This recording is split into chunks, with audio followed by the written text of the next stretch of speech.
ओम नमः सिद्धेभ्यः। ओम नमः सिद्धेभ्यः। ओम नमः सिद्धेभ्यः। मंगलम भगवान वीरो मंगलम गौतमो गणी मंगलम कुंद कुंदार्यो जैन धर्मोस्तु मंगलम सर्वमंगलमांगल्यम सर्वकल्याणकारकम प्रधानं सर्वधर्माणां जैनं जयतु शासनं जैनं जयतु शासनं। पंच परमिष्टि भगवान की जय।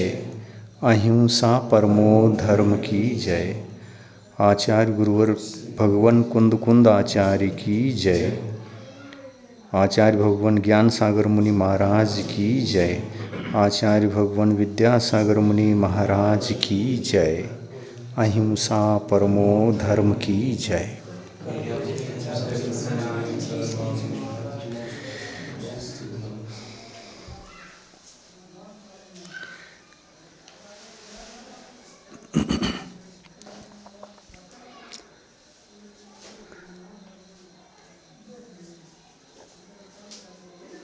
एक साधक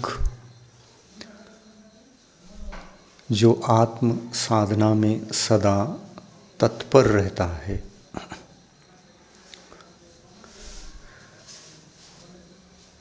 उस साधक को हम संयमी साधक कहते हैं।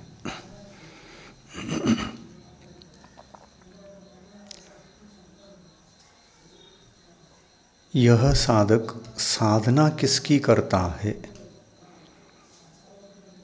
तो कहते हैं आत्मा की साधना करता है।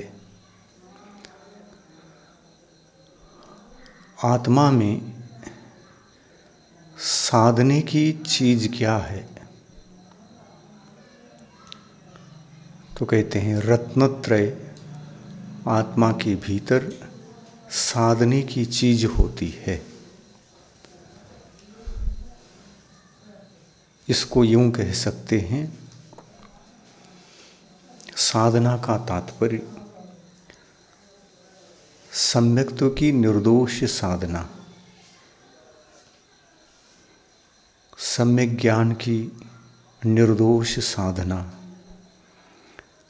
सम्यक चारित्र अर्थात संयम, संयम की निर्दोष साधना और जब तक जीवन में यह रत्नत्रय प्रकट नहीं होता तब तक जिसको हम चारित्र कहते हैं या संयम कहते हैं, वह दो प्रकार का होता है, द्रव्य संयम और भाव संयम। दूसरे शब्दों में इसको द्रव्य चारित्र और भाव चारित्र भी कह सकते हैं।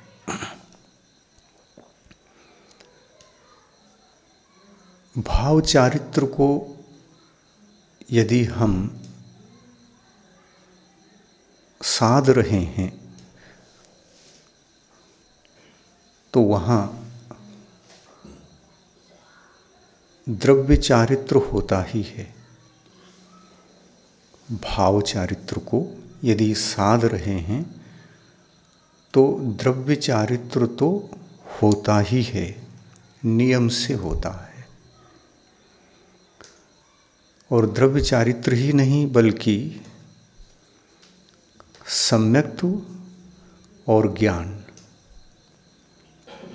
अर्थात सम्यक दर्शन और सम्यक ज्ञान, ये दोनों भी होते हैं।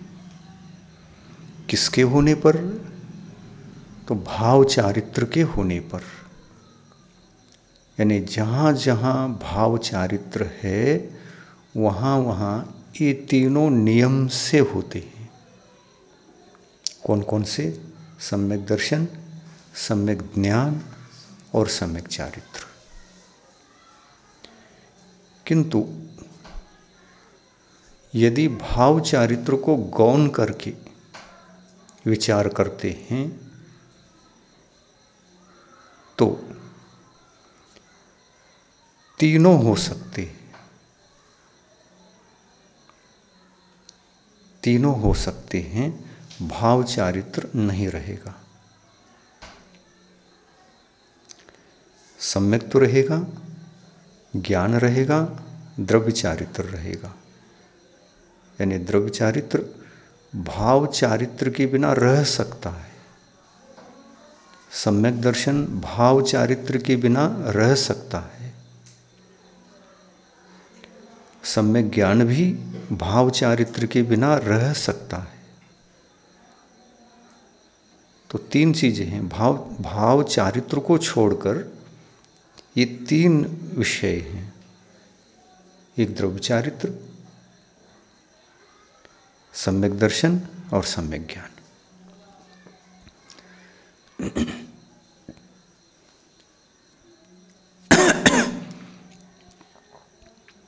भाव चारित्र के साथ इन तीनों का होना अनिवार्य है। किस किस का? सम्यक दर्शन का, ज्ञान का और द्रव्य चारित्र का। किंतु इन तीनों के साथ भाव चारित्र हो ये नियम नहीं है। ये तीनों अलग भी रह सकते हैं भाव चारित्र के बिना। यह गणित समझ में आना चाहिए, क्योंकि चिंतन के लिए, आत्मचिंतन के लिए, आत्म साधना के लिए एक प्रकार से सुगमता प्राप्त होती है।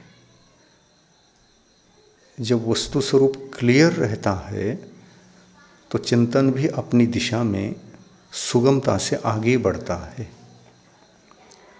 तो ये तथ्य हैं। जहाँ भाव चारित्र होगा वहाँ द्रव्य चारित्र होता ही है, किंतु जहाँ द्रव्य चारित्र होगा वहाँ भाव चारित्र हो भी सकता है और नहीं भी हो सकता है।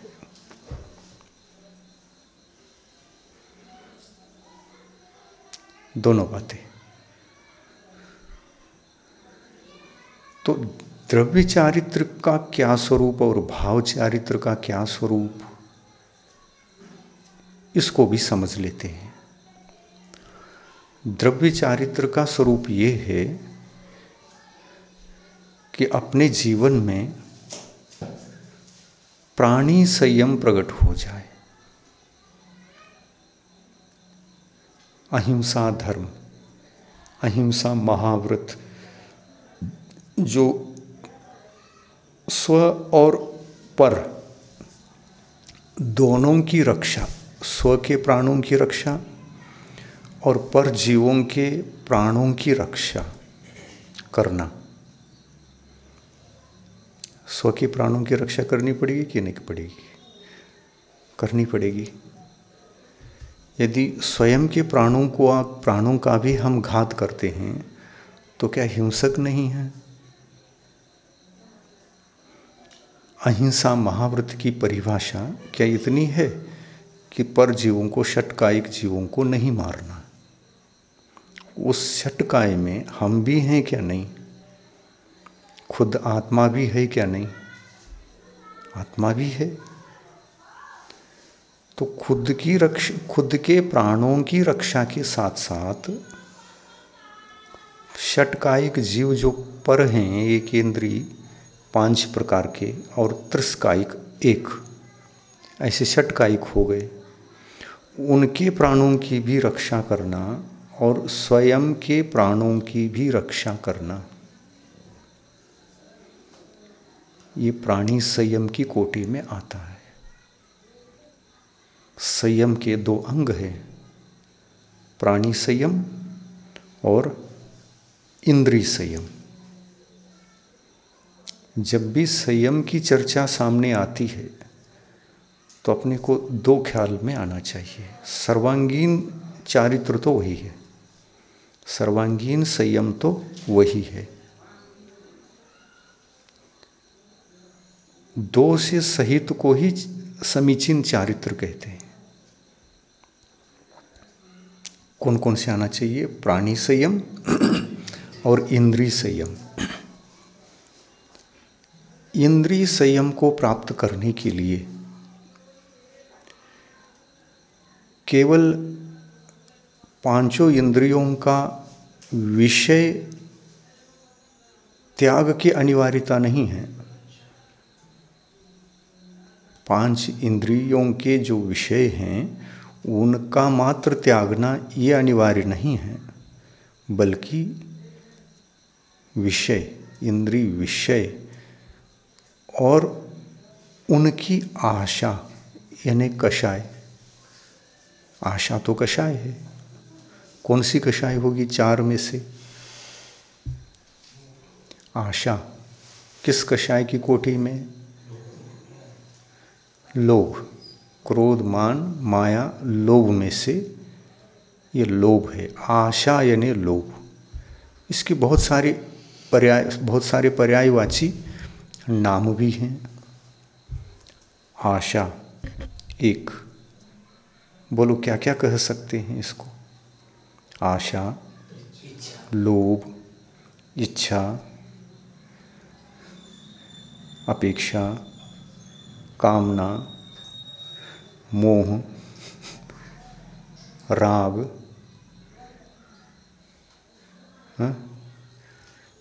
कितने सारे हो गए? 5-7 यहीं हो गए, और भी निकलेंगे।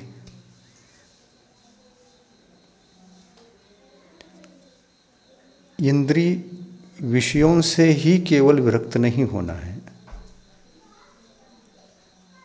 जैसे इंद्रिय विषय तो 2 हैं। कौन कौन से हैं? इंद्रिय विषय 2 हैं। कौन कौन से हैं? चेतन पदार्थ और अचेतन पदार्थ, ये इंद्रिय विषय 2 हैं। इन 2 से मुक्त होने पर हो जाएगा क्या? इंद्रिय संयम आ जाएगा क्या? नहीं। इंद्रिय संयम इनके वश में नहीं रहना, विषयों के वश में नहीं रहना। विषयों को तो त्याग दिया, लेकिन आशा के वश में नहीं रहना और इनके वश में भी नहीं रहना। त्यागा है तो वश में रहने का सवाल ही नहीं उठता। पर विषय तो त्यागे गए और आशा नहीं गई तो इंद्रिय संयम की सिद्धि होगी क्या? नहीं हो सकती। इंद्रिय संयम की सिद्धि तो दोनों के त्याग से है। इसलिए रत्नकर्णक श्रावकाचार ग्रंथ में यही बात समझाया है, विषय आशा वशातीतो।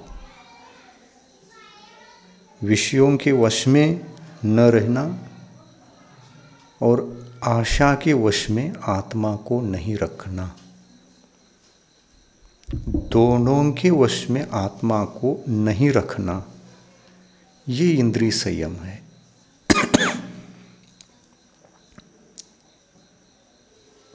परिभाषा, यदि विषयों को त्याग करने मात्र से इंद्रिय संयम की सिद्धि अगर होती है तो द्रव्य संयम में तो इंद्रिय विषय त्यागे जाते हैं।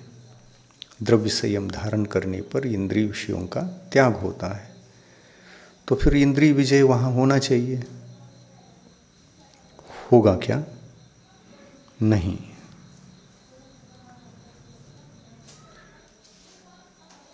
वहाँ वस्तु का त्याग हुआ। चेतन अचेतन दोनों वस्तु का त्याग हुआ। वस्तु की आशा का त्याग नहीं हुआ। आशा तो कषाय है।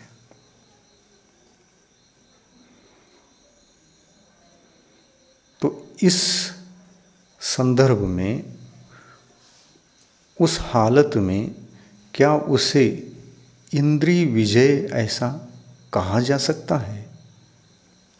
नहीं कहा जा सकता। तो जहाँ तक इस विषय को हम गुण स्थानों से जोड़ करके देखते हैं और विचार करते हैं तो देखो जोड़ो गुण स्थान से।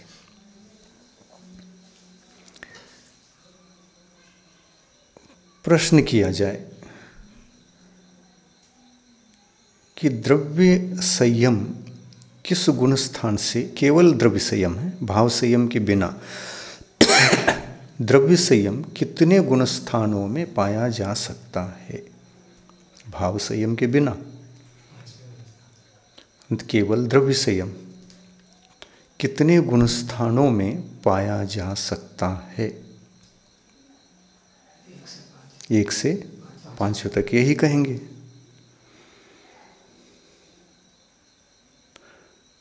इसका अर्थ ये निकलता है जहाँ द्रव्य संयम होता है और उस द्रव्य संयम के साथ 5 गुण स्थान पाए जाते हैं, क्या वहाँ आशा का विजय हुआ है?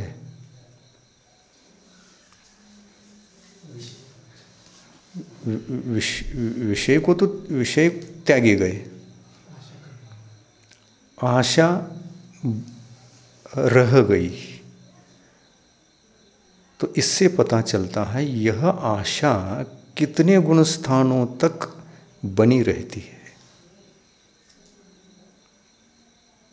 कितने गुण स्थानों तक आशा कितने गुण स्थानों तक बनी रह सकती है? 5वें तक। अगर जीव 6ठे सप्तम गुण स्थान को प्राप्त होता है तो आशा बनी रह सकती है क्या? यदि ये कहेंगे कि 6ठे गुण स्थान में भी आशा बनी रह सकती है तो फिर भाव संयम की उपलब्धि 6ठे सप्तम गुण स्थान में संभव नहीं है। ठीक है ना, चिंतन के लिए मैटर दे रहे हैं हम, आपको बहुत काम में आने वाला है। एक एक बातें अपनी आत्म साधना में भविष्य में बहुत काम देंगी। 6ठे सप्तम गुण स्थान में भाव संयम को नियम से मानना पड़ेगा क्या नहीं मानना पड़ेगा? मानना ही पड़ेगा। भाव संयम जहाँ होता है इंद्रियों की आशा, इंद्रिय विषयों की आशा रह ही नहीं सकती। जहाँ जहाँ भाव संयम है, न्याय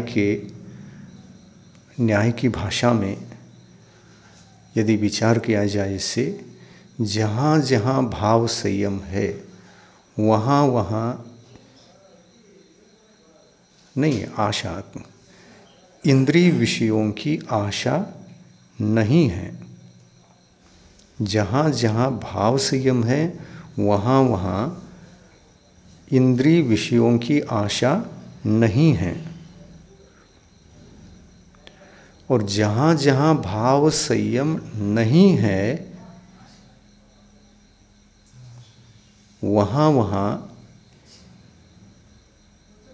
विषयों की आशा नियम से होती है।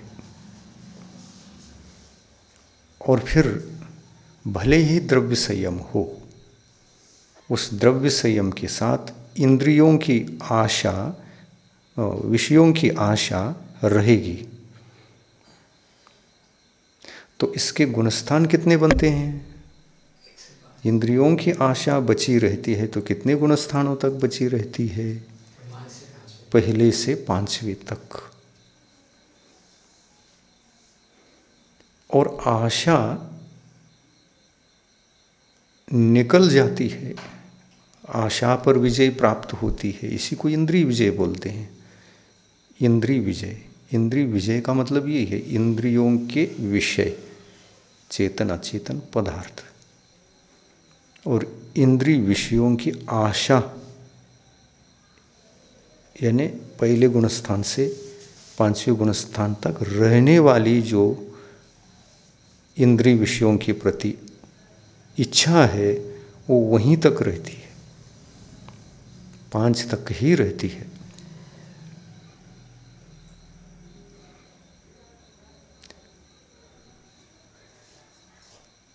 ठीक है, इतना विषय क्लियर समझ में, सुगमता से समझ में आना चाहिए, वो तो आ गया। अब प्रश्न उठाते हैं दूसरा। संयम के 2 अंग हैं, प्राणी संयम और इंद्रिय संयम।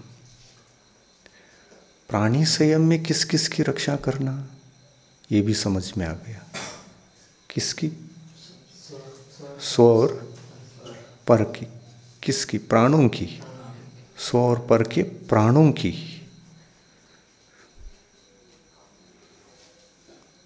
ये बाह्य प्राण है, 5 इंद्रिय, मनोबल, वचन बल, काय बल, श्वासोच्छ्वास, आयु, 10 प्राण हैं। ये बाह्य प्राण कहलाते हैं। प्राण 2 प्रकार के, बाह्य प्राण और अंतरंग प्राण। बाह्य प्राण 5 इंद्रिय,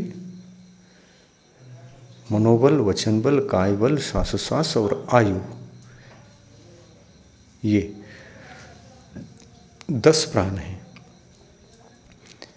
इनकी रक्षा करना द्रव्य चारित्र है। अपनी आयु को आप सुरक्षित रखोगी कि नहीं? अपनी आयु को सुरक्षित रखना, डैमेज नहीं होने देना इसको। और यदि ऐसे भाव आ जाए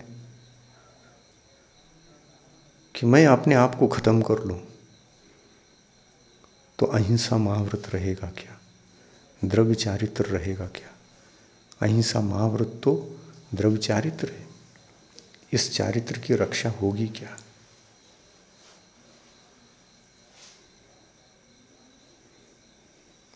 अपने आयु को खत्म करने के भाव, यानी द्रव्य प्राणों के घात का भाव हुआ। तो यहाँ पर द्रव्य प्राण का घात यदि करे तो कौन सा चारित्र में दोष आ रहा है, कौन सा चारित्र नष्ट हो रहा है? प्राणी संयम यानी द्रव्य चारित्र।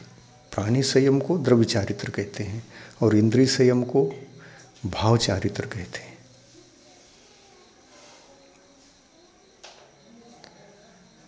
जहाँ जहाँ भाव चारित्र है वहाँ वहाँ इंद्रिय संयम है। जहाँ जहाँ इंद्रिय संयम है वहाँ वहाँ भाव चारित्र भी है।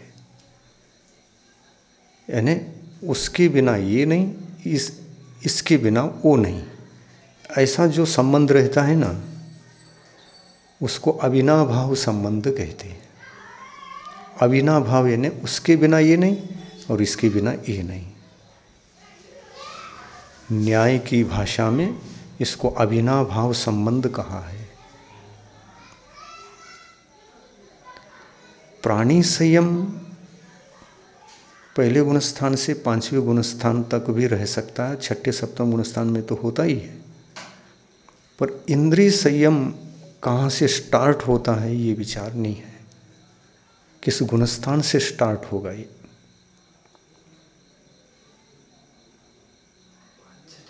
छठे से। तो इंद्रिय संयम को अंतरंग संयम कहना पड़ेगा, क्योंकि उसमें आशा का विजय हो रहा है। इंद्रिय संयम को कौन सा संयम कहना पड़ेगा? अंतरंग संयम। और प्राणी संयम को बहिरंग संयम कहना पड़ेगा, द्रव्य चारित्र कहना पड़ेगा उसको। तो इसका पालन,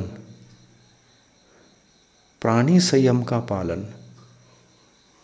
क्या पहले गुणस्थान में नहीं हो सकता? हो सकता है। इंद्रिय संयम का पालन नहीं हो सकता दूसरे में, तीसरे में, चौथे में, 5वें में, 6ठे में, कर सकते हैं। तो इंद्रिय संयम की सिद्धि जो होती है वो किस गुणस्थान में जाने पर होगी? छठे में।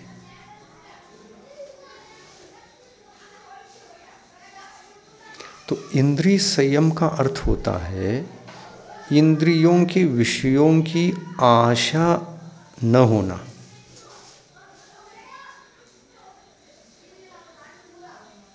उसका त्याग होना। किसका?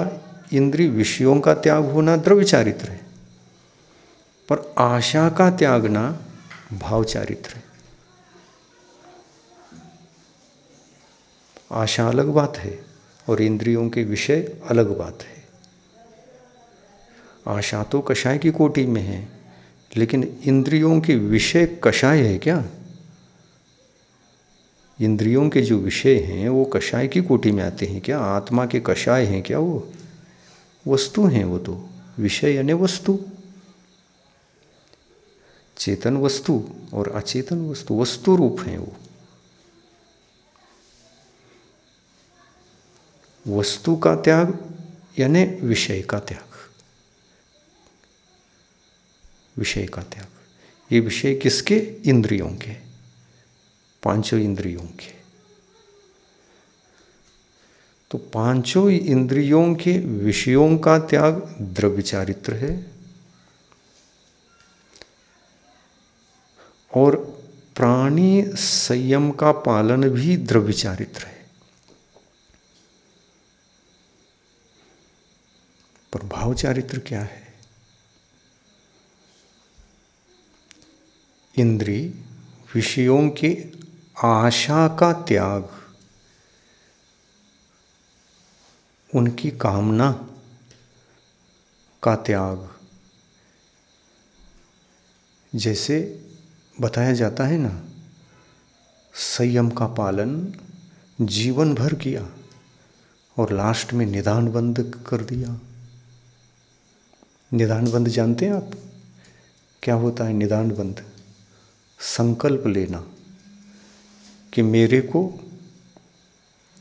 जो भी हमने चारित्र का पालन किया है, वह चारित्र तो द्रव्य चारित्र है, भाव चारित्र का भी पालन किया हो सकता है पहले, पर जो भी हमने संयम धारण करके संयम का चारित्र का पालन किया है, उसके फल स्वरूप मुझे ऐसे ऐसे स्वर्गीय या ईभव के या परभव के कोई विषय मिले,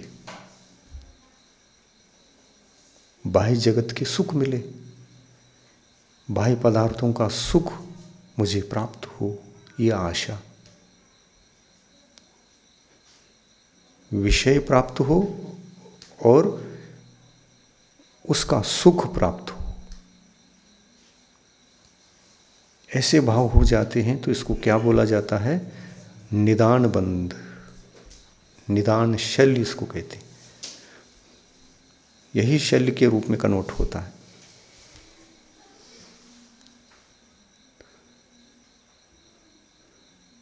तो मान लो ये भाव साधक को आ गए, तो ये इन भावों की उत्पत्ति किस गुणस्थान में होना संभव है?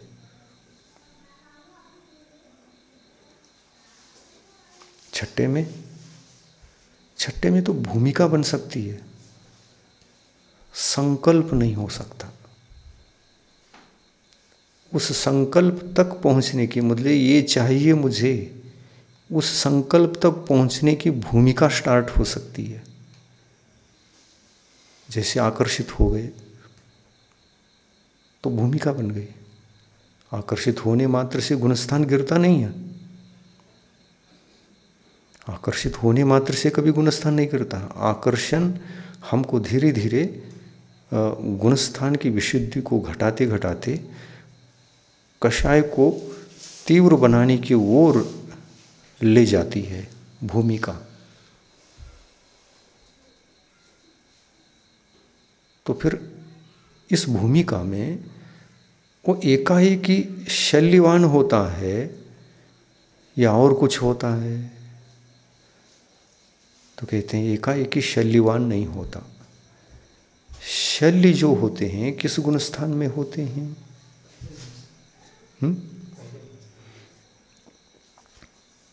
जहाँ शल्य हो है वहाँ पर 3 प्रकार की शल्य होती है,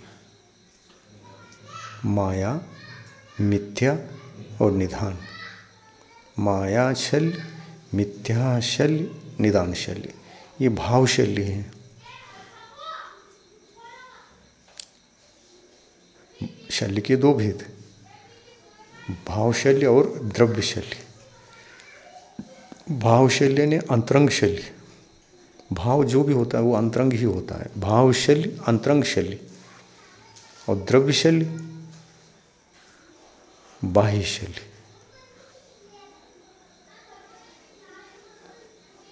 तो द्रव्य शल्य के बिना भाव शल्य की उत्पत्ति नहीं होती।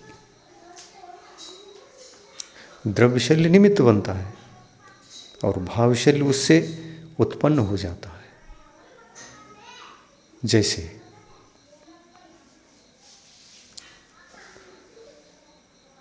मुझे परभव के सुख चाहिए, इंद्रिय विषय चाहिए, इसकी भूमिका कब बनती है? जब आकर्षित हो। तो आकर्षित होते समय किस ओर आकर्षित हो रहा है? विषयों की ओर तो आकर्षित हो रहा है। तो ये तो भूमिका बन गई, एकाएक गुणस्थान गिरा नहीं।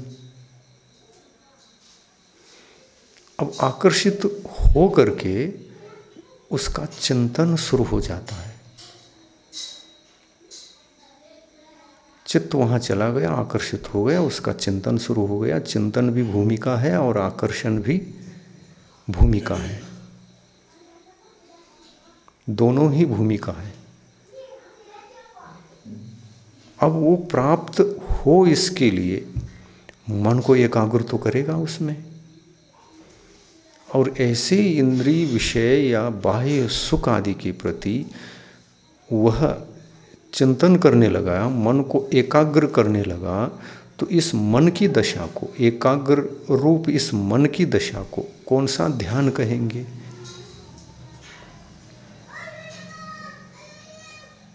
अशुभ ध्यान 8 हैं, 4 आर्त ध्यान, 4 रौद्र ध्यान। इन 8 में से कहाँ बैठता है? देखो, निदान आर्त ध्यान में बैठेगा। निदान यह आर्त ध्यान का अंग है। निदान बंद, निदान शल्य अलग है, निदान बंद अलग है। दोनों में फर्क तो है, क्या दोनों एक हैं? निदान शल्य में और निदान बंध में अंतर रहेगा क्या? नहीं रहेगा। परंतु निदान शल्य तक पहुंचने के लिए पहले निदान आर्त रूप ध्यान को करेगा क्या? नहीं करेगा। और निदान आर्त ध्यान तक पहुंचने के लिए अपने चित्त को भौतिक विषयों की ओर आकर्षित करना पड़ेगा क्या? नहीं पड़ेगा? पड़ेगा। तो छठे गुण स्थान में भूमिका बन सकती है, और उस भूमिका में दोष कैसे उत्पन्न होते जाते हैं इसका भी चित्रण यदि यहाँ पर कहा जाए, एक में यदि इसका चित्रण किया जाए तो ये कहना पड़ेगा,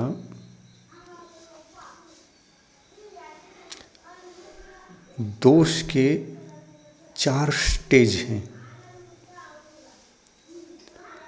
कितने स्टेज हैं? 4। सबसे पहला दोष छोटा होता है, उसके ऊपर का दूसरा स्टेज वाला बड़ा होता है, उसके ऊपर वाला उससे बड़ा होता है, उसके ऊपर वाला उससे बड़ा होता है।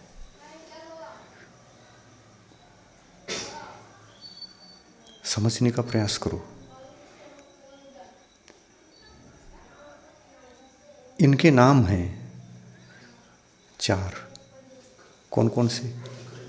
अतिक्रम दोष, व्यतिक्रम दोष, अतिचार दोष, अनाचार दोष। छठे गुणस्थान में अतिक्रम हो सकता है, व्यतिक्रम भी हो सकता है, अतिचार भी हो सकता है, पर जिस समय अनाचार होगा उस समय गुणस्थान नहीं बचेगा।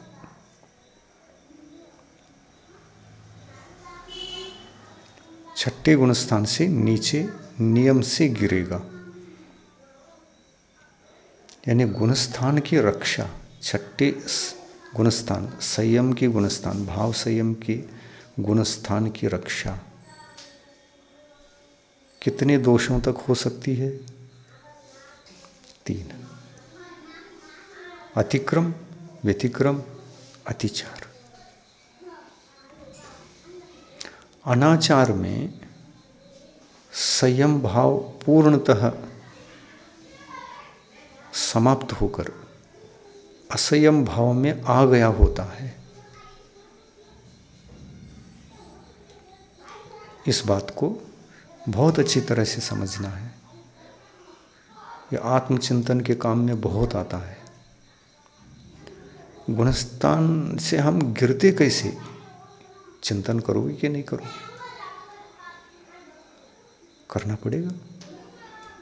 संयम धारण किया है, छठे सप्तम गुणस्थान में अगर चले गए तो गुणस्थान से हम कैसे गिरते हैं ये आपको मालूम नहीं है। तो गिरा हुआ भी और उठा हुआ भी पता ही नहीं चलेगा, और वो होता रहता है।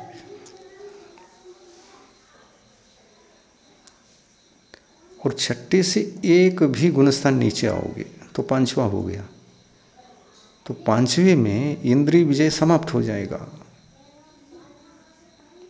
तो अनाचार दोष के साथ संयम नहीं बचता। कौन सा संयम? इंद्रिय संयम अथवा भाव संयम अथवा अंतरंग संयम। अतिक्रम, व्यतिक्रम, अतिचार से उल्लंघन हो रहा था।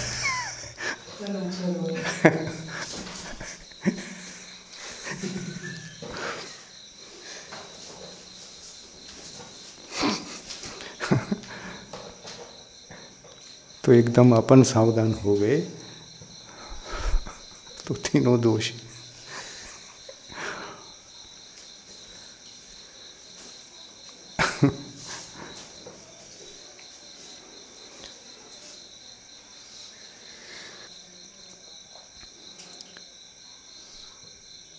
तो 4 स्टेज हैं। अतिक्रम सबसे छोटा, यानी इसमें क्या होता है, इसमें चित्त का विषयों के प्रति आकर्षण हो जाता है। आकर्षण होने मात्र से गुणस्थान नहीं गिरता है। वो पहला वाला दोष भूमिका बनाता है, संयम के घात की भूमिका बनाता है। संयम में दोष लगा, पर कितना लगा? छोटा सा।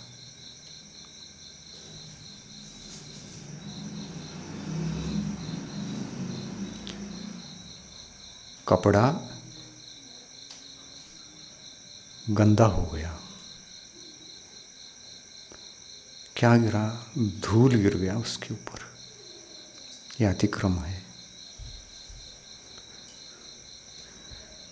अतिक्रम दोष के बाद पुनः पुनः उसकी भावना भाने लग जाए, इंद्रिय विषय की भावना, उधर ही चित्त जाने लग जाए,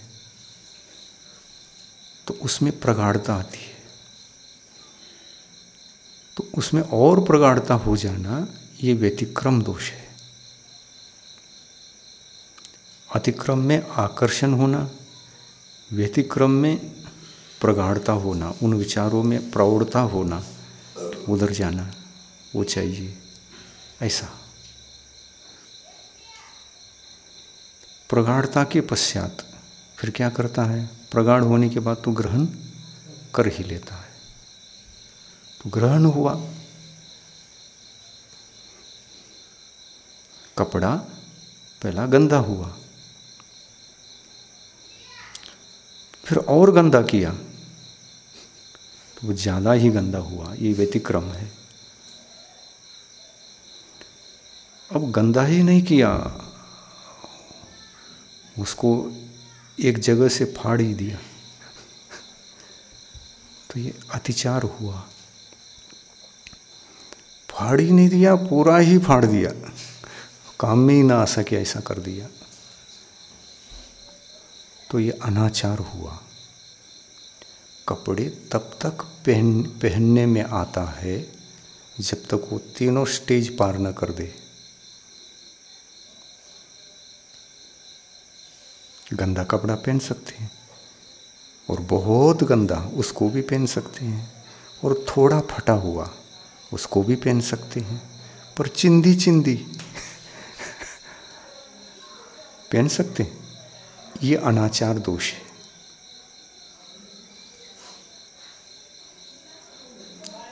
यहाँ जैसे कपड़े को पहनना ही असंभव है, वैसे अनाचार दोष वाला जो अनाचार दोष प्राप्त होने पर जो संयम होता है, संयम होता ही नहीं है। संयम असंयम के रूप में कन्वर्ट हो गया होता है। वहाँ संयम ढूंढ नहीं सकते, अब कन्वर्ट हो गया असंयम में। तो ये ऐसा चिंतन करना चाहिए, हमारा गुणस्थान गिरता कैसे। अपन यही चिंतन करते हैं, और ऐसा चिंतन किए बिना संयम में दृढ़ता नहीं आती। अपने आप को सुरक्षित रखना है, अपने गुणस्थान को सुरक्षित रखना है ना। गुणस्थान सुरक्षित है तो रत्नत्रय सुरक्षित है, रत्नत्रय सुरक्षित है तो हमारी आत्मा सुरक्षित है, और आत्मा सुरक्षित यदि है, रत्नत्रय में विराजमान है आत्मा, तो संलेखना कभी भी वो आ जाए, मरण कभी भी आ जाए, तो हम मरण को वहाँ पर सिद्ध कर सकते हैं, पंडित मरण को सिद्ध कर सकते हैं। अपने अपने गुणस्थान को हम पहचान नहीं सकते ऐसा नहीं है। क्यों नहीं पहचान सकते?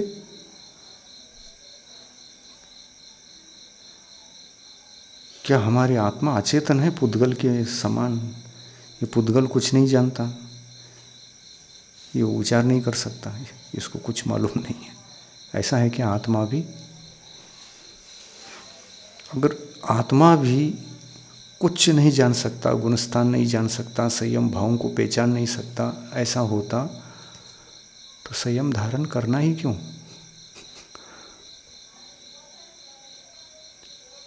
और कर रहे हैं तो उससे फायदा क्या है? आपको मालूम ही नहीं है। धारण करने के बाद भी संयम हुआ है या नहीं हुआ है मालूम नहीं है, तो अंदाज ही धारण कर रहे हैं क्या?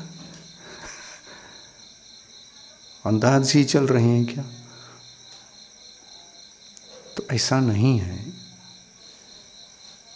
और फिर यदि कोई ऐसा कहे कि ये सब बातें गुणस्थान और ये भाव, संयम भाव इत्यादि, ये तो केवल ज्ञान का विषय, हम क्या जाने, ऐसा होता तो केवल भगवान हमको संयम का उपदेश भी क्यों देते कि संयम धारण करो, भाव बनाओ। भगवान कैसे भाव बनाया जाता है ये पता ही नहीं चलता हमको। संयम के भाव कैसे होते हैं तो आप ही जानते हैं, हम क्या जाने। भगवान ने तो उपदेश दिया संयम धारण करने के लिए, वो उपदेश व्यर्थ है फिर। तो भगवान ऐसे कहते संयम धारण करो, अंदाज करो, और अंदाज ही मानो कि वो संयम है। तो ऐसा तो नहीं है ना।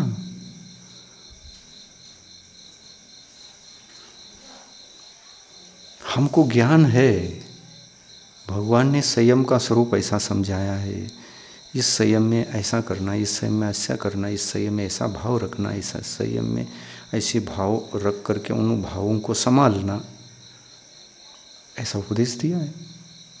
और ऐसे भावों को प्राप्त करके हम संभाल रहे हैं, तो क्या हमको फिर भी शंका करनी पड़ेगी कि पता नहीं हमको फिर भी हमारा संयम है या नहीं, गुणस्थान है या नहीं, ऐसी आशंका करनी पड़ेगी।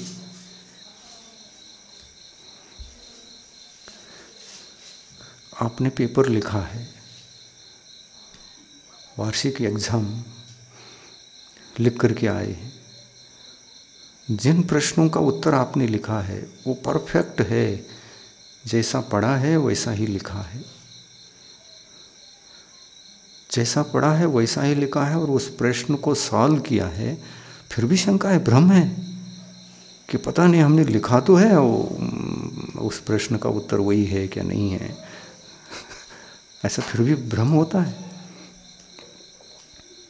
नहीं होता, नहीं होता। विद्यार्थी को वो परफेक्ट कहता है इस प्रश्न का उत्तर ऐसा लिखा है, तो 100 के 100 ये सही है उत्तर, और इस प्रश्न के लिए वो जो उत्तर है उसका मार्क्स मुझे मिलेगा ही मिलेगा, गारंटी लेता है वो। तो ऐसे ये भी गारंटी है।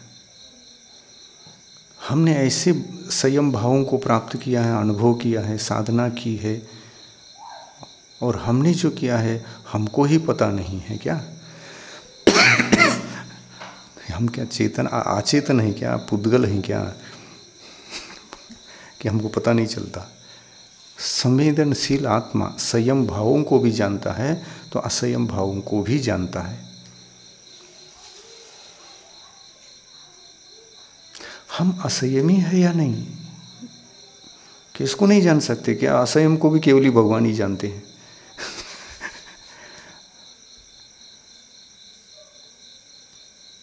या ऐसा कहें कि असंयम भावों को तो हम जान सकते हैं, क्योंकि हमारे पास परिग्रह है और उसमें प्रवृत्ति होती है, उसकी आशा होती है, सब कुछ होता है, तो ये तो असंयम है, ये तो पता चलता है, लेकिन संयम का पता नहीं चलता। ऐसा हो सकता है? असंयम का जब पता चलता है तो संयम का पता नहीं चलता क्या? चलेगा ना? असंयम के भाव नहीं है और असंयम की क्रिया नहीं है, तो क्या संयम की भाव और संयम की क्रिया का अनुभव हमारे ज्ञान में नहीं आएगा? आएगा। इसलिए गुणस्थान की पहचान भी हम कर सकते हैं।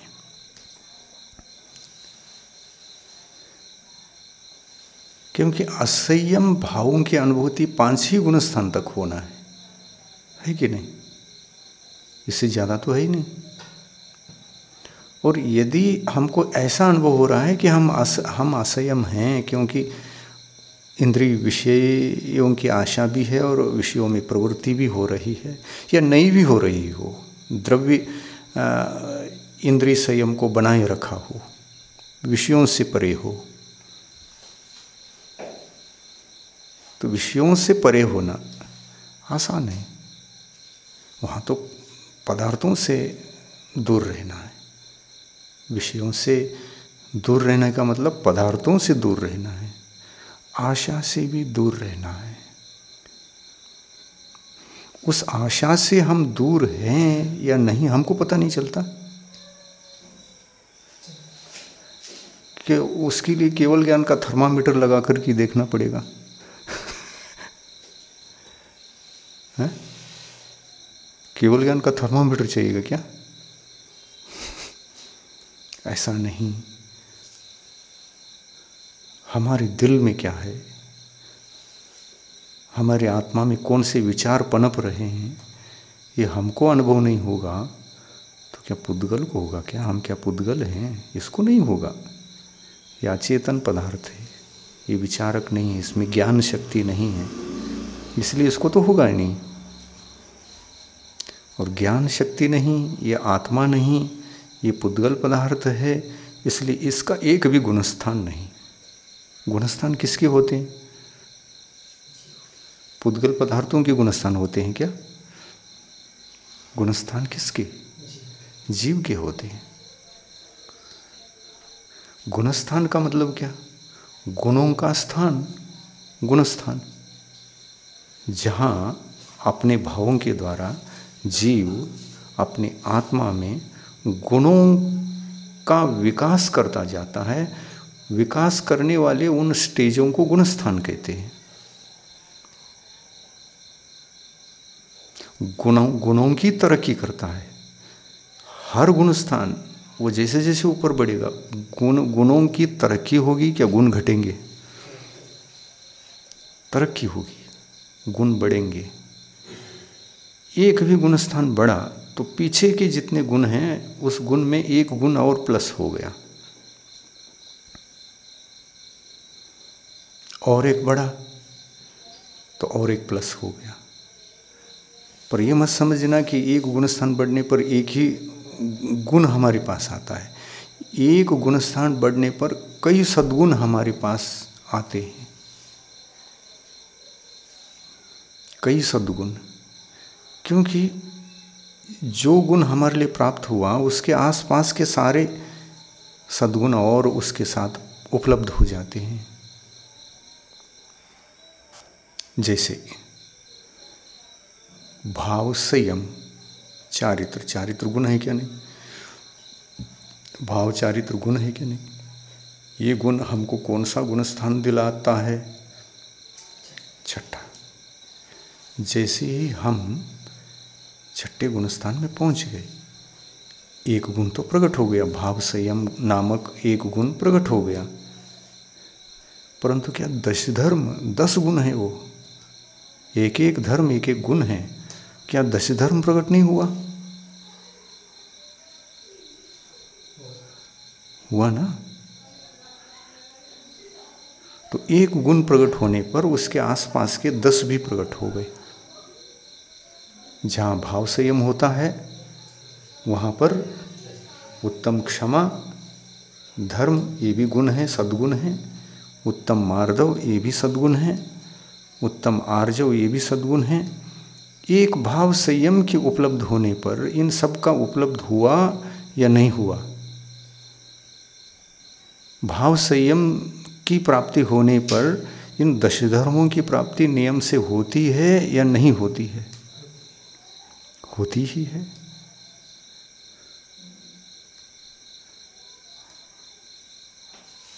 क्योंकि उत्तम क्षमा को जन्म देने के लिए अपने आत्मा में हमने इंद्रिय विषयों की आशा को त्यागा है। तत्संबंधी कषाय को त्यागा है। क्रोध को भी त्यागा है। इच्छा को भी त्यागा है, तो क्रोध का भी त्याग हो चुका है। इंद्रिय विषयों की आशा, ये कौन सी कषाय है? लोभ कषाय है। ठीक है, इसको व्यवस्थित समझो। इंद्रिय विषयों की आशा यानी कि मतलब आशा ही त्यागना, क्रोध नहीं त्यागना, ऐसा है क्या? उसका मान नहीं त्यागना, उसका माया नहीं त्यागना, ऐसा विचार किया जाए क्या? नहीं। आशा का जहाँ त्याग होता है वो इंद्रिय विषय संबंधित है। उस आशा का जहाँ त्याग होता है वहाँ क्रोध का भी त्याग होता है, मान का भी त्याग होता है और माया का भी त्याग होता है। सिद्धांत को समझना है पहले। सिद्धांत क्या है? आखिर ये अंतरंग सिद्धांत बहुत मार्मिक है। ये जैन दर्शन में ही ये सुनने को मिलता है। अन्यत्र आप जाओगे तो ये सब कुछ नहीं मिलता, वहाँ उसकी चर्चा ही नहीं। वहाँ विषय त्याग मात्र किया जाता है, परंतु कषायों के त्याग का जो अध्ययन करने के लिए विषय मिलना चाहिए वो विषय ही नहीं है। जैन दर्शन कितना गहरा है। यहाँ गुणस्थान, यहाँ कषाय, यहाँ उस कषाय में भी बहुत सारी प्रकार के 25 कषाय, ये सब आता है। ऐसा ये विषय कहीं अन्यत्र किसी दर्शन में पढ़ने को, सुनने को, चिंतन करने को मिलेगा? नहीं मिलेगा। इसलिए कहा जाता है यदि साधु पद धारण करना हो, जिनेंद्र भगवान के वचनानुसार ही धारण करो, तो ही सम्यक चारित्र प्रकट होगा। अन्य दर्शन के अनुसार आप चारित्र प्रकट करोगे तो असंयमी ही बने रहोगे, संयम प्रकट होगा नहीं। हाँ, वहाँ पर विषयों का त्याग हो सकता है, आशा का त्याग करना तो संभव ही नहीं है।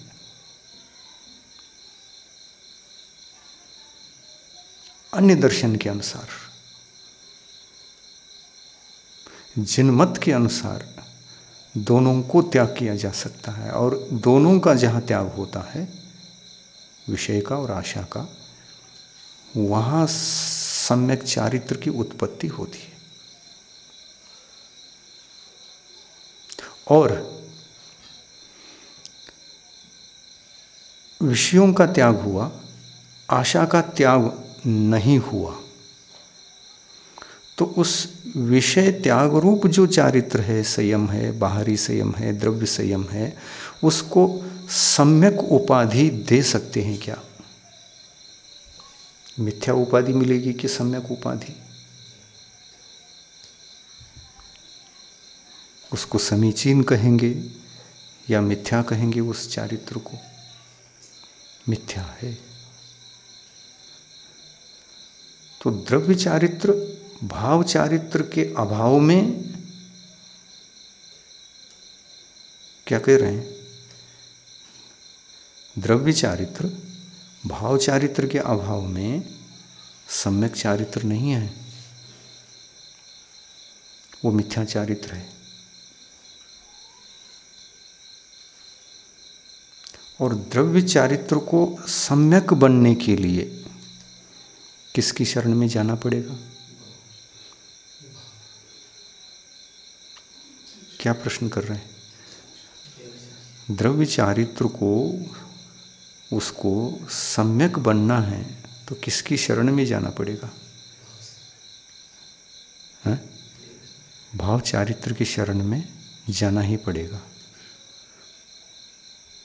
भाव चारित्र से बचकर कभी भी द्रव्य संयम, द्रव्य चारित्र, बाह्य चारित्र समीचीन नाम नहीं पा सकता।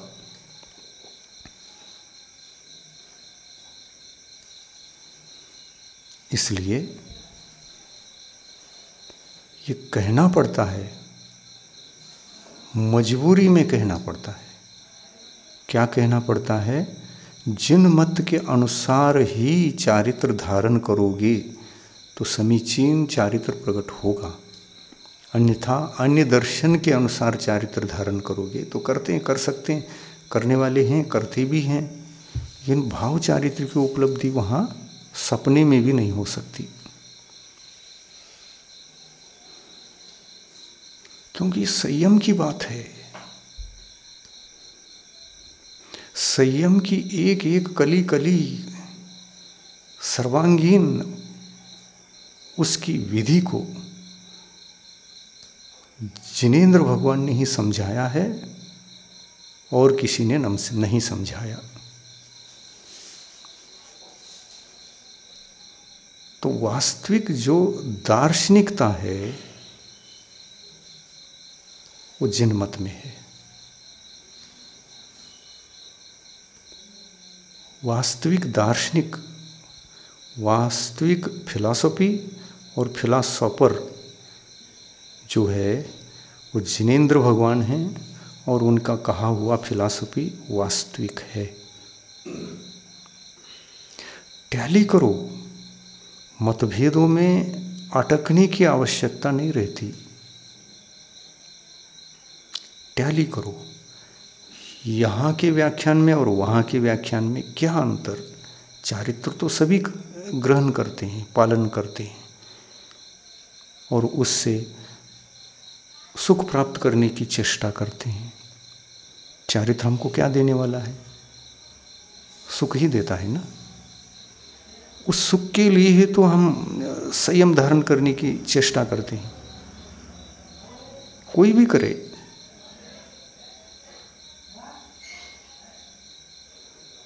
कोई भी करे, किसी मत का व्यक्ति यदि संयम धारण करता है, चारित्र धारण करता है, तो क्यों कर रहा है? सुखी होना चाहता है। उसका अंतिम एम क्या है? सुख।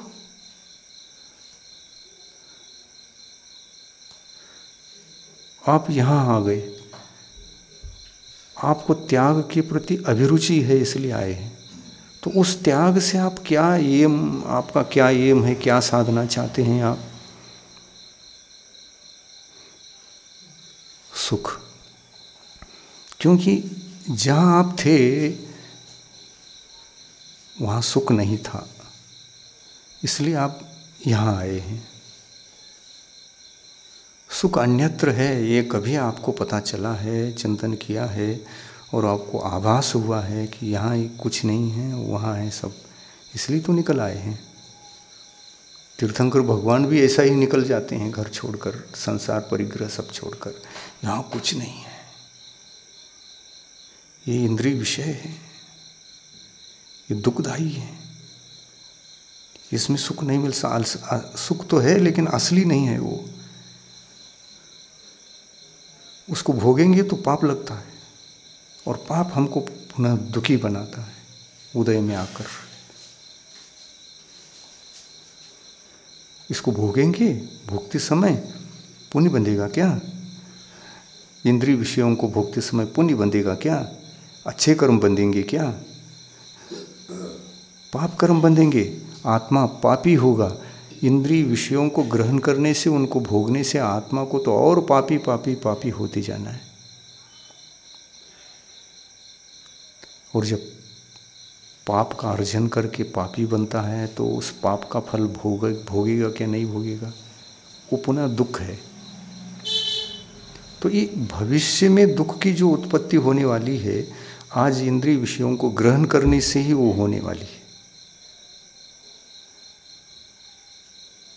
और आज इंद्रिय विषयों को आपने जो ग्रहण किया, उसकी क्षणिक सुख का अनुभव किया, मिला तो सही वो क्षणिक सुख, क्षणिक सुख मिला तो सही, लेकिन उसके मिलने से आत्मा को हानि हुई क्या लाभ हुआ? असल में क्या बात है, क्या कहेंगे? हानि हुई है क्या लाभ हुआ है? हानि हुई है। अपन यदि कहते हैं कि लाभ हुआ है तो ठीक है ना, क्षणिक सुख का लाभ हुआ है, लेकिन उसका फल क्या है? वो हानि है या लाभ है? हानि है। इसलिए इंद्रिय सुख का मिलना और इंद्रिय सुख का अनुभव करना, इंद्रिय सुख में उलझ जाना, ये दुख के पथ पर चलने का ही काम है। दुख के मार्ग पर ही चल रहे हैं हम, पर ये अज्ञानी जीवों को समझ में नहीं आता ये कैसे। और अज्ञानी विचार नहीं कर सकता, वो इतना डीप नहीं जा पा रहा है। वो कहता है कि इंद्रिय सुख तो इंद्रिय सुख है, मज़ा आ रहा है हमको, आप कैसे हमको दुखी कहते हो? ऐसा लगता है उसको। इंद्रिय सुख सुख है, क्षणिक है क्या स्थायी है? क्षणिक है। इससे भिन्न आत्मा का सुख है, संयम का सुख है, त्याग का सुख है, रत्नत्रय का सुख है। ये पारमार्थिक सुख है, इंद्रियातीत सुख है। इसको इंद्रियातीत भी कहते हैं। रत्नत्रय की इसी इंद्रिय का विषय है क्या? नहीं, इंद्रियातीत विषय है। त्याग, किसका त्याग? विषयों का त्याग, पर पदार्थों का त्याग, यही इंद्रिय विषयों का त्याग। उसकी आशा का त्याग, ये रत्नत्रय है। उसकी आशा का त्याग, ये रत्नत्रय है। रत्नत्रय में भी कोई सुख होता है क्या? नहीं। और रत्नत्रय कोई सुख नहीं होता या सुख है ही नहीं ये कहेंगे तो फिर रत्नत्रय लेना तो बेकार है। चक्रवर्तियों ने रत्नत्रय ले लिया, अगर वो दुख है तो चक्रवर्तियों ने क्यों ग्रहण किया रत्नत्रय? वो सुख नहीं है तो रत्नत्रय ग्रहण करने की जरूरत क्या थी? षटखंडाधिपति थे, इंद्रिय विषय बिछे हुए थे, जहाँ जाओ वहाँ सुख ही सुख, इंद्रिय विषय सुख मिलता था। उसको त्यागने की क्या जरूरत थी उनको? यदि वही असली सुख है तो उसको छोड़ा क्यों? और ये रत्नत्रय दुख है तो उसको त्यागा क्यों?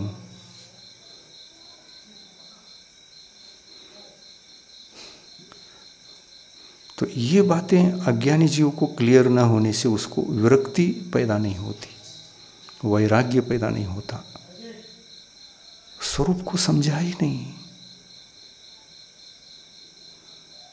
असली बात का चिंतन ही नहीं किया। और चिंतन का न होना सबसे बड़ी हानि है आत्मा के लिए। चिंतन न कर पाना, जो चिंतन ही नहीं करेगा वो रत्नत्रय कैसे प्रकट कर पाएगा? वो विषयों को त्यागेगा कैसे? क्यों त्यागेगा? क्या सोच कर त्यागेगा? सोच ही नहीं है उसके पास।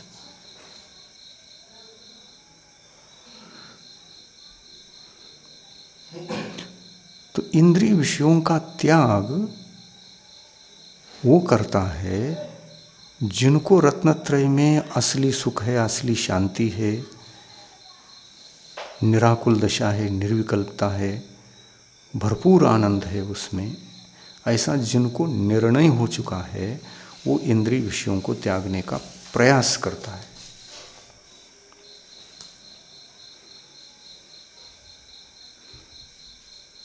वो केवल विषय को ही नहीं त्यागता।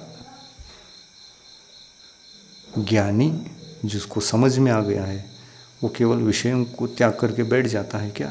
हो गया मैं चारित्रवान, अब मेरे पास कुछ भी नहीं है, तिल तुष मात्र भी पंचेंद्रिय विषय मेरे पास नहीं है।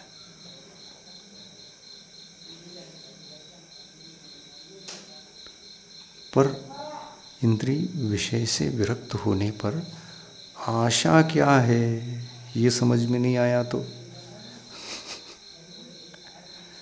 आशा क्या है ये समझ में नहीं आया तो वो कभी भी पुनः ग्रहण कर सकता है, अज्ञानी है। आशा को छोड़ने का कोई मालूम भी नहीं है और उसका विचार भी नहीं है, तो फिर अभी छोड़ा है तो दूसरे दिन ग्रहण भी कर लेगा वो, क्या भरोसा उसका?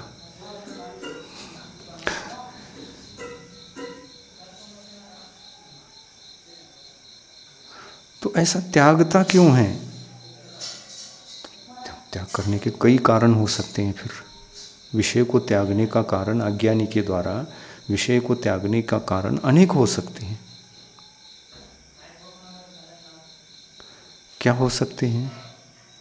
मुझे देखो, एक कारण, दूसरा कारण, तीसरा कारण बताया जा सकता है। एक कारण ये भी है, मुझे कम मिले थे ये विषय इसलिए हमने सब छोड़ दिया, और ज़्यादा मिलते हैं इसमें भरोसा है इसलिए त्यागा है।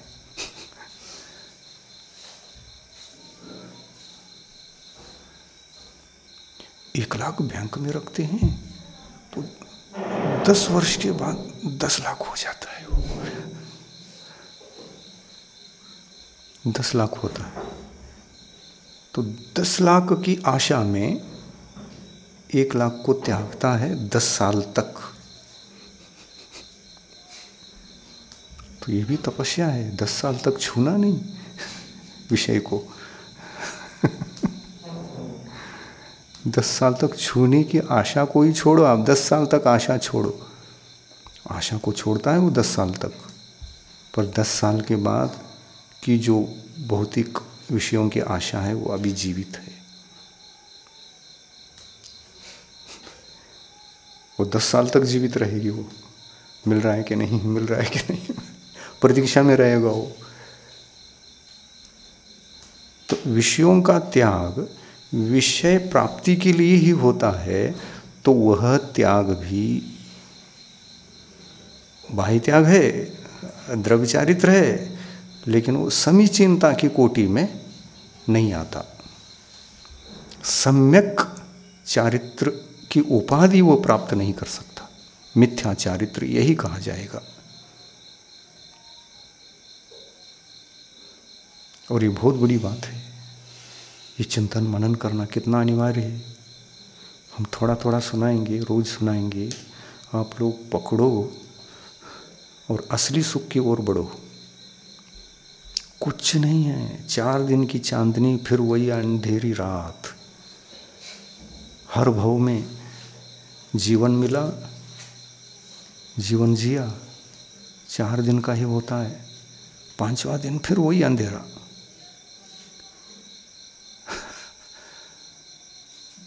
विषयों के सुख में जगमगाता सुख में 4 दिन रहते हैं, फिर मरण हुआ, फिर चतुर्गति की यात्रा कंटिन्यू रहती है।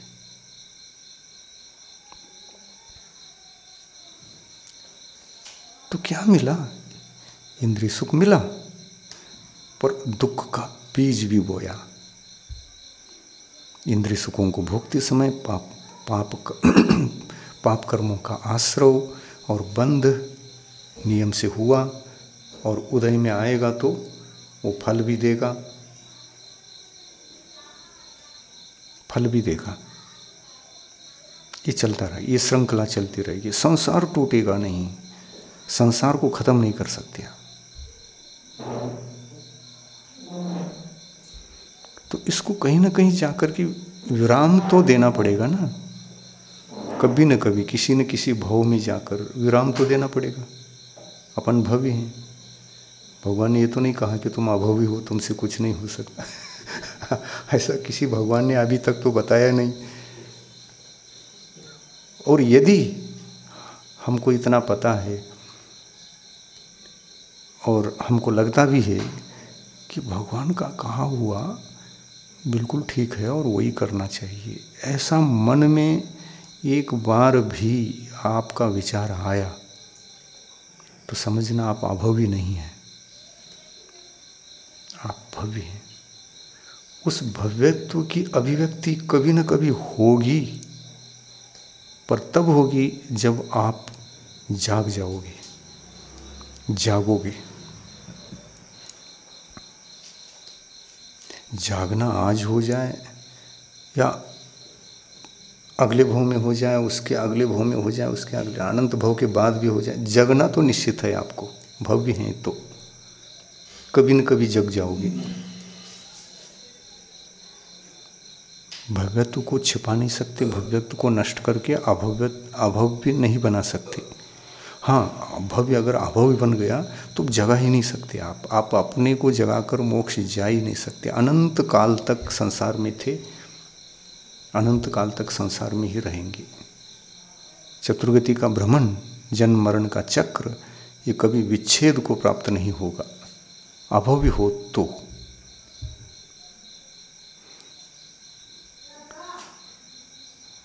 प्रश्न उठता है, तो फिर हम अभव्य हैं क्या भव्य हैं? केवली भगवान को पूछे क्या हम क्या हैं? काहे को जा रहे हो? केवली भगवान को क्यों परेशान कर रहे हैं आप? अपने आप में टेस्ट करो ना अपने को। कैसा टेस्ट करें? इतना ही प्रश्न उठाओ, हे आत्मा, तो अनादिकाल से संसार में भटक रहा है, तुझे शाश्वत सुख भी उपलब्ध होना संभव है। मोक्ष अक्षय सुख है, अबाधित सुख है, एक बार प्राप्त होता है तो खत्म नहीं होता, और उसको भोगते समय पाप कर्म का बंध भी नहीं है। विषयों को भोगते समय, विशेष सुखों को भोगते समय पाप कर्मों का बंध भी है। बंध, पाप कर्मों का बंध है तो पाप कर्म के उदय में पुनः दुख भी है, पुनः दुख भी है, और फिर उस दुख में हाय हाय त्राय त्राई भी है। फिर इंद्रिय विषय कम मिलेंगे, अभी भोगा है तो वो मिलते थोड़ी हैं, कम ही मिलेंगे वो। अब थोड़ा बहुत और पुण्य कमाए हैं तो मिलेंगे, नहीं तो नहीं मिलेंगे। वो थोड़ा बहुत दान वगैरह दिया है तो मिलेंगे, नहीं तो नहीं मिलेंगे। अज्ञानी जीव भी दान आदि कार्य करता है, उस समय पुण्य कर्म का बंध होता है, उसका फल मिलेगा, क्योंकि विषयों का आपने दान में त्याग किया, दान के रूप में त्याग किया है। क्या उसका फल नहीं मिलेगा? उसका फल पुण्य है, वो पुण्य फल देगा, मिलेगा ही मिलेगा। वो तो मिलता है, और मिलने पर वो अज्ञानी जीव पुनः क्या करता है, मिल गया ना मुझे, मिल गया कह करके उसको भोगने में लगता है। तो भोगा तो पुनः पाप कर्म का बंध हुआ। फिर विरक्ति नहीं हुई, वैराग्य नहीं हुआ, तो परिस्थिति कैसे बनती है? जैसे पहले बनी थी पूर्व भाव में, अब एक बार और ऐसी परिस्थिति बनेगी। तो ऐसा ही तो अनंत भाव निकल गए हैं हमारे, भव्य होकर के भी निकल गए हैं। आपसे ये प्रश्न पूछा जाए, कितने तीर्थंकर मोक्ष गए हैं भाई अनादिकाल से? अनंत गए हैं क्या? नहीं गए हैं। हम उस समय थे क्या? नहीं। और वो गया, हम क्यों रह गए? वो चले गए और उनके अनुयायी असंख्यात करोड़ों की संख्या में चले गए। हम भी उस समय थे, हम क्यों नहीं गए? हम इंद्रिय विषयों में अटक गए। इंद्रिय विषयों में अटकने से हम नहीं जा पाए। तो ये अटकना कब से हो रहा है? अनादिकाल से हो रहा है। और अटकने की एक आध बार भाव हो गए तो ये भाव चला जाएगा और ये भी खराब हो जाएगा। जो देखो अमृत मिला था पीने के लिए, मनुष्य भाव, ये मनुष्य पर्याय, मनुष्य शरीर अमृत के समान है। इसमें संयम आ सकता है। कटोरी, अमृत पीने लायक कटोरी है ये, इसमें गटर का पानी नहीं डालना, अमृत डालना, इसमें रत्नत्रय का अमृत डालना है। संयम है। ये काम एक बार भी किया, चलो इंद्रिय विषय छोड़ना पड़ रहा है, कुछ सुख छूटते हैं तो छूटने दो, क्षणिक है छूटने दो, पर शाश्वत सुख में ठोस विश्वास करके एक बार अलौकिक रत्नत्रय का आत्मिक सुख क्या है उसका आनंद हम लेंगे, इसी भाव में लेंगे, ऐसा हम संकल्प करेंगे तो इसी भाव में हमको वह भी सुख का आनंद मिलेगा क्या? नहीं मिलेगा। और उस सुख को इस जन्म में, रत्नत्रय का सुख, आत्मिक सुख, इस सुख को इस जन्म में जब उसको भोगेंगे तो पाप लगेगा क्या? पुण्य ही पुण्य बढ़ेगा। रत्नत्रयधारी निरंतर पुण्य का बंद करता है, पाप का बंद करता ही नहीं।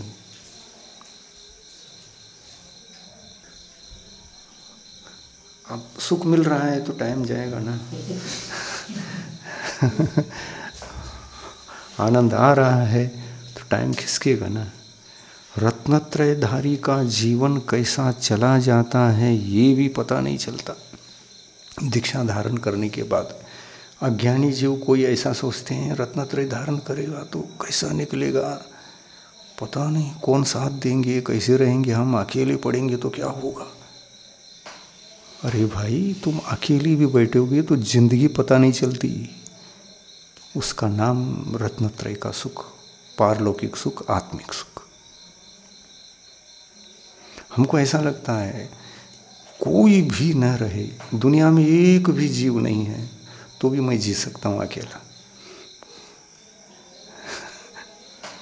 तो भी मैं आनंद में रह सकता हूँ, ऐसा आभास होता है। मुझे पर की कोई ज़रूरत नहीं है, मुझे मेरी आत्मा की और मेरे आनंद की और मेरे सुख की ज़रूरत है, और वह मेरे पास है तो दुनिया उपेक्षित हम मेरे सामने, ऐसा लगना चाहिए। इसी विषय को आगे बढ़ाएंगे। प्रभु देव तुम्हारे पवित्र मुख से निसृत जो शीतल वाणी, जग जन मन के मल को धोती, अतः कहाती जिन वाणी। जयवंतो माँ जग में तब तक जब तक सूरज चांद रहे, शीश नवाते कर्म हरो माँ, अब तक हम विषयांत रहे। अब हम ना विषयांद रहे।